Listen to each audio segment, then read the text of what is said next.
आजच्या व्याख्यानमालेचं पहिलं पुष्प मारण्यासाठी आलेले डॉक्टर प्रमोदजी त्रिपाठी यांचा परिचय तर आपल्या सगळ्यांना सर्वश्रुत आहे, पण व्यासपीठाचा मान आणि डॉक्टरांचा सन्मान म्हणून तुम्हा सगळ्यांसोबत त्यांचा परिचय भरपूर मोठा आहे. सागर घागरीत कसा भरावा असा प्रश्न असताना अल्प परिचय मी करून देते. मधुमेहापासून मुक्ती या दोन जादुई शब्दांनी हजारो लोकांना दिलासा देणारं नाव म्हणजे डॉक्टर प्रमोदजी त्रिपाठी.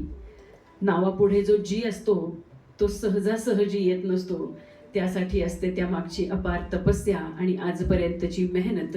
म्हणूनच आज आपण त्यांचा उल्लेख डॉक्टर प्रमोदजी त्रिपाठी असा करणार आहोत. आणि असं म्हटल्यास अतिशयोक्ती नक्कीच ठरणार नाही, असंच यांचं काम आहे. BJ मेडिकल कॉलेज पुणे येथून वैद्यकीय शाखेचं पदवी शिक्षण घेतल्यानंतर डॉक्टर प्रमोदजी त्रिपाठी यांनी मधुमेह व्यवस्थापनाचा डिप्लोमा केला. याबरोबरच टिळक महाराष्ट्र विद्यापीठातून त्यांनी योग आणि आयुर्वेदही अभ्यासला आहे.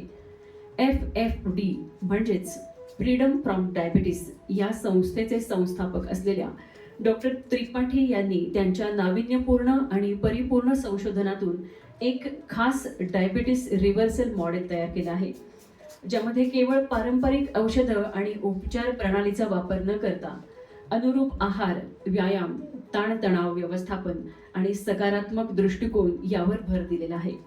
या प्रणालीचा अवलंब करून त्यांनी आजपर्यंत 1, 2, 3, 50, 100 नव्हे तर तब्बल 16,500हून अधिक लोकांना मधुमेहातून मुक्त केलं आहे.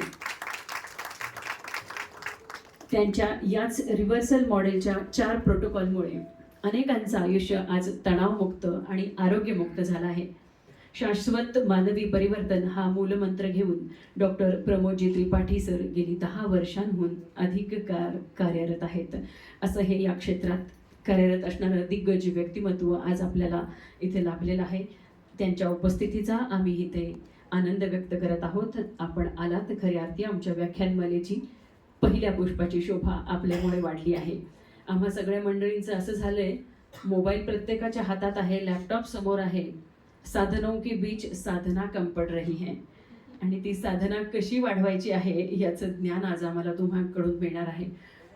आज थोडासा उशीर होतोय, डॉक्टरांची क्षमा मागून, पण आपल्याकडे जी परंपरा आहे त्यानुसार आपण दीपप्रज्वलन या गोष्टी करून मग पुढे जाऊयात असं आयोजकांचं म्हणणं असल्यामुळे अगदी कान धरून क्षमा मागून आम्ही या कार्यक्रमात काहीसा आणखी वेळ आपला घेत आहोत.